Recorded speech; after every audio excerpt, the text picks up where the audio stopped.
વિશ્વ બેંક આગામી 5મા વર્ષમાં હરિયાણાને છેલ્લા 50 વર્ષમાં આપેલી નાણાકીય સહાયની સમાન નાણાકીય સહાય પૂરી પાડશે. વિશ્વ બેંકના ભારતના નિર્દેશક ઓગસ્ટે તાનોકોમે શુક્રવારે આ માહિતી આપી. તેમણે રાજ્યના મુખ્યપ્રધાન, નાયબ શ્રી સૈની અને સહકારી પ્રતિનિધિઓ સાથેની બેઠક દરમિયાન શિક્ષણ, હવા ગુણવત્તા વ્યવસ્થાપન અને પરિવહન સહિતના વિવિધ ક્ષેત્રોની ચર્ચા કરી હતી.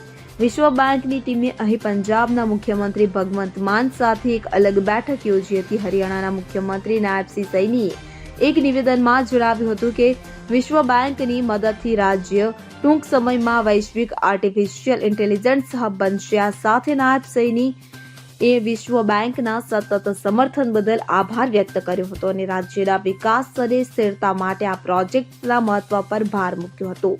Bureau report CN24 news. હવે જુઓ દેશ દુનિયાની તમામ ખબરો તમારી આંગળીના ટેરવે. ઉઠાવો મોબાઈલ અને Google Play Store પરથી ડાઉનલોડ કરો અમારી CN24 ન્યૂઝ મોબાઈલ એપ.